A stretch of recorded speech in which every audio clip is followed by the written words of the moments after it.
Oase Kampung Duri oleh Mama Atta.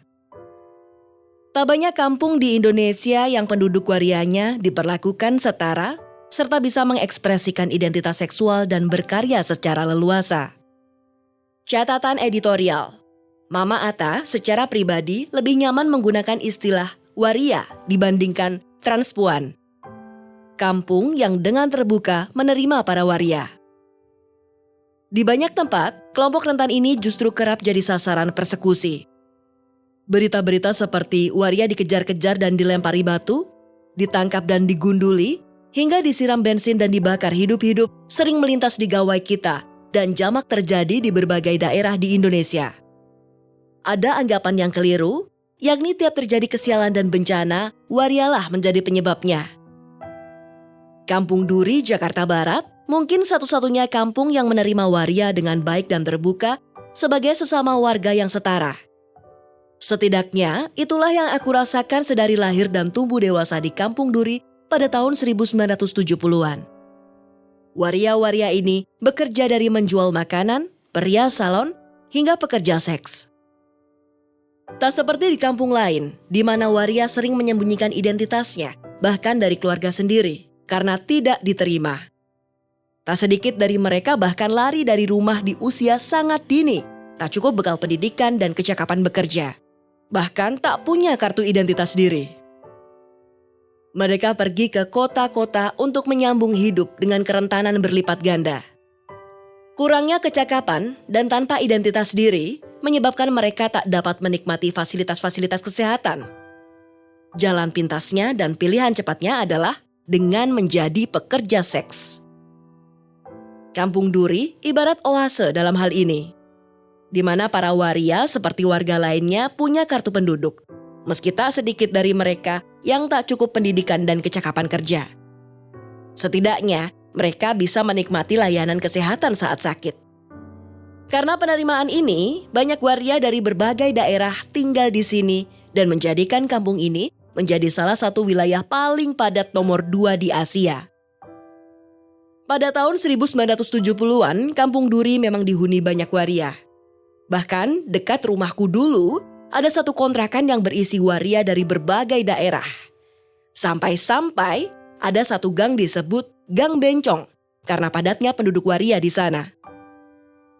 Bahkan aku sendiri berproses menjadi waria dengan mulus di Kampung Duri. Meski terlahir sebagai laki-laki, namun dari kecil aku sudah seperti perempuan.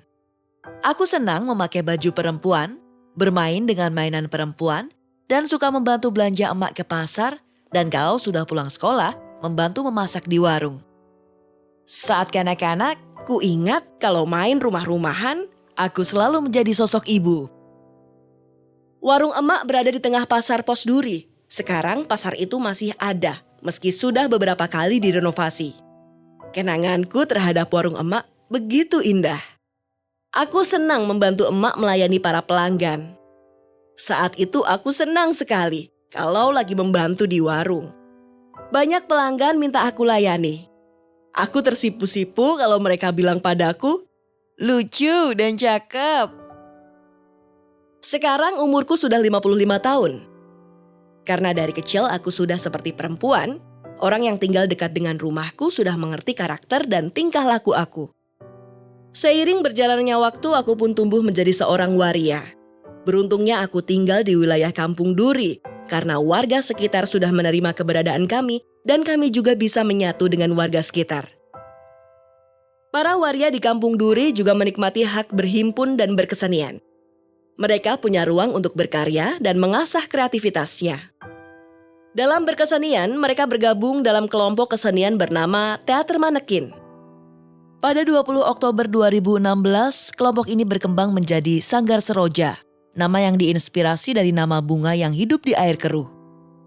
Harapannya seperti bunga seroja, meskipun hidup di air kubangan, kami akan selalu mekar dan terlihat indah. Kami ingin Sanggar Seroja menjadi wadah untuk kelompok transgender berkesenian, membangun penerimaan diri, menciptakan ruang diskusi, bersolidaritas, serta menghasilkan karya untuk kampanye dan menyuarakan keberagaman agar bisa mewujudkan nilai-nilai kesetaraan di masyarakat.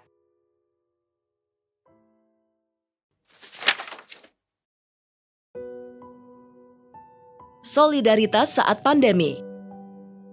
Para waria ini, sebagaimana warga lainnya, punya keluarga yang perlu dinafkahi dan disayangi. Aku sendiri misalnya, punya 2 anak asuh dan kerabat yang tinggal di rumah. Kami sekeluarga menggantungkan hidup pada salon rias yang dikelola di rumahku. Seperti usaha-usaha lain yang gulung tikar diterjang gelombang pandemi COVID-19, usaha salonku juga merasakan betul dampaknya. Banyak pesanan jasa rias ditunda, bahkan dibatalkan. Tak hanya itu, untuk beberapa bulan aku juga harus menutup usaha riasku. Sumber pemasukan yang terhenti, sementara kebutuhan sehari-hari tak henti menuntut tiap peser uang yang tersisa. Ada titik, duit di dompetku tinggal 5.000 doang, dan anak-anak serta keluarga perlu makan. Karena pusing, aku bikin status di WhatsApp, sekedar untuk menyalurkan beban di kepala. Aku tak berharap belas kasihan, sekedar berpikir, ada nggak sih yang ngerasain duit tinggal goceng doang? Apakah aku doang yang mengalami kesialan akibat pandemi ini? Ternyata status ini banyak direspon kawan-kawan, utamanya di lingkaran waria. Setidaknya ada 26 waria di Kampung Duri merasa hal serupa. Susah cari duit dan susah makan. Kerentanan para waria terhadap infeksi COVID-19 juga amat tinggi. Karena kebanyakan mereka tinggal berkelompok dan rumah-rumah kontrakan yang sempit untuk menghemat biaya sewa. Selain itu, lapangan kerja mereka yang sudah sempit kian menyempit. Tanpa bekerja, mereka terancam dikeluarkan dari kontrakan karena tak mampu membayar sewa. Kemungkinan terjangkit COVID-19 kian tinggi. Karena perasaan senasib dan sepenanggungan, akhirnya mereka bersepakat untuk membuat dapur umum. Membagikan makanan untuk siapapun yang membutuhkan. Akhirnya, Sanggar Seroja membuka donasi untuk membantu teman-teman yang terdampak pandemi. Gayung bersambut, dengan bantuan Queer Language Club atau QLC, Sanggar Seroja pun menggalang donasi publik dengan tagar bantuan untuk waria dan mengumpulkan dana 100 juta rupiah yang kemudian kita bagikan.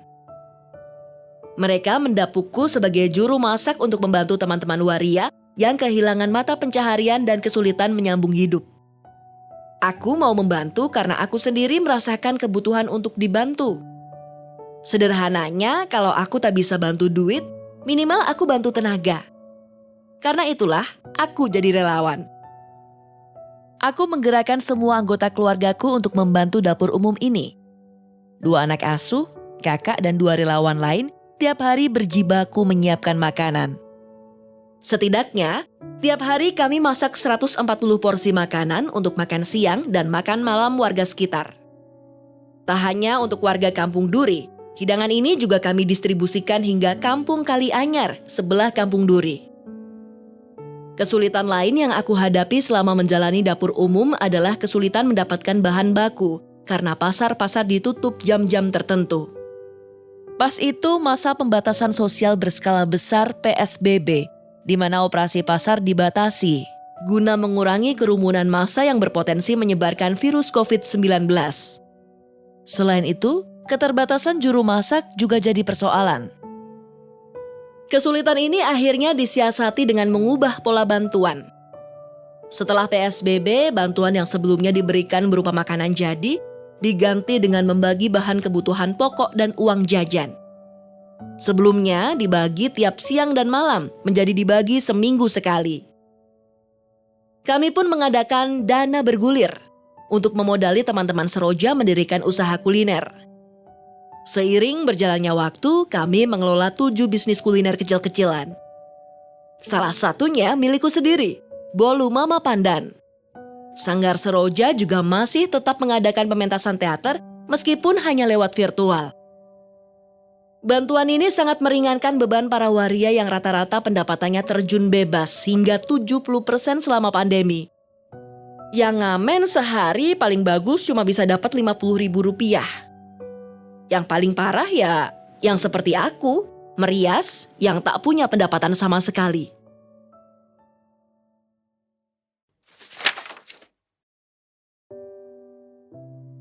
Dari usaha kue hingga kepedulian lingkungan.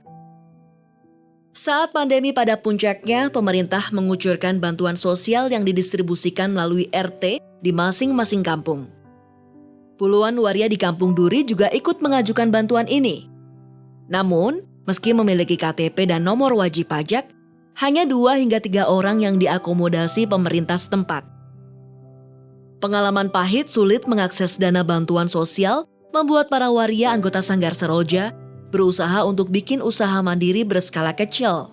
Donasi publik yang mereka kumpulkan bersama. Pada pertengahan masa pandemi, sejumlah anggota Seroja sempat kembali bekerja di salon dan menjadi penata rias. Tapi, gara-gara PPKM, aktivitas itu terhenti lagi. Akhirnya, kami mengandalkan pemasukan dari usaha kuliner. Alhamdulillah, pesanan ada terus yang masuk. Waria lain yang menjalankan usaha kuliner berkat bantuan modal itu ialah Uti, yang sempat kehilangan pekerjaan di sebuah salon kecantikan. Ia kini punya usaha produksi dan penjualan aneka kue serta jajanan pasar dengan nama Risol Teteh Uti.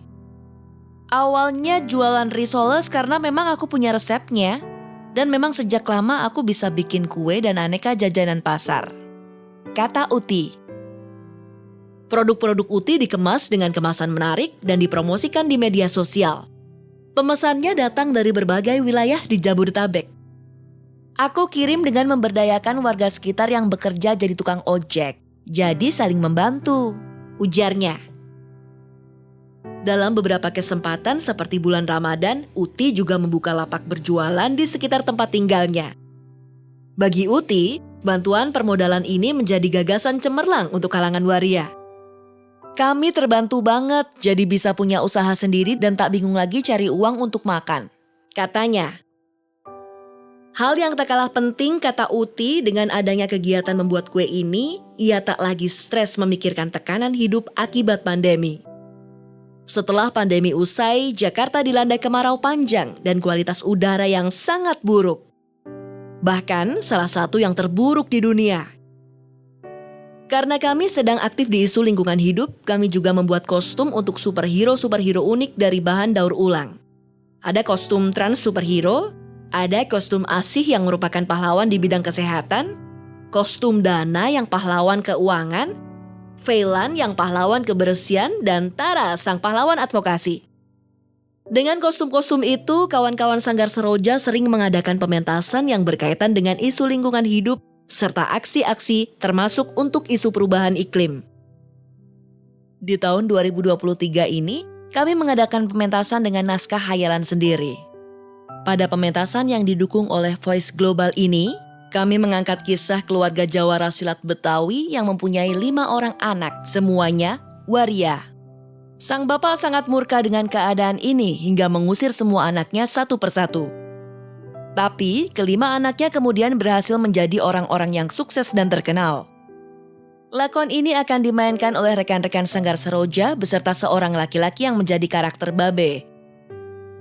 Lakon yang bertajuk Nothing's Gonna Change ini merupakan kolaborasi Sanggar Seroja bersama sutradara Join Bayu Winanda. Awalnya Join memberi judul Hayal pada tahun 2016 saat dia pertama kali menyusun lakon ini.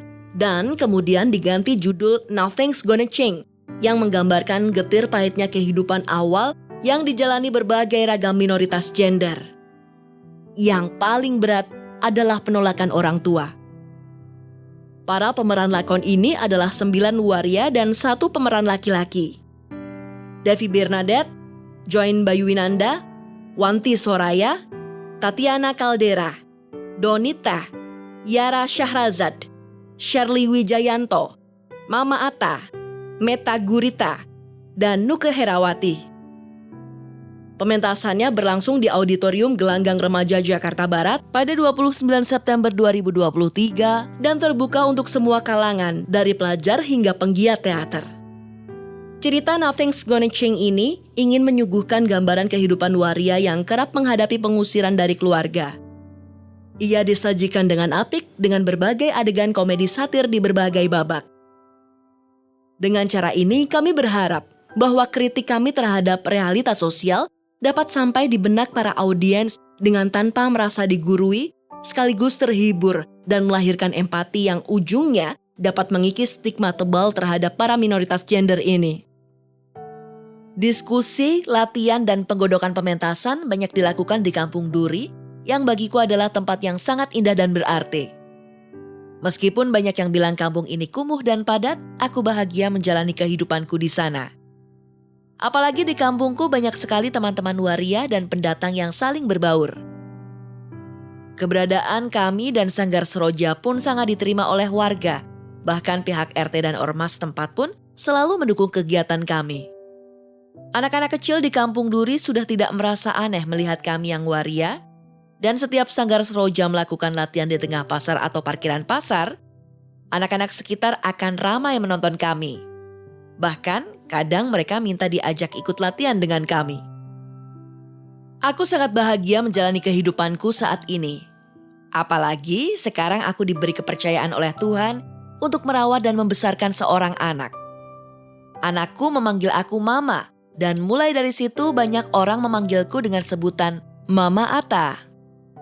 Panggilan itu semakin memperkuat diriku sebagai seorang ibu. Meskipun aku tidak merasakan hamil dan melahirkan, aku bisa menjadi sosok yang baik untuk teman-temanku dan untuk anakku, Inces Saljuku. Kuharap aku juga bisa menjadi mama buat semua orang. Dan mama untuk Sanggar Seroja.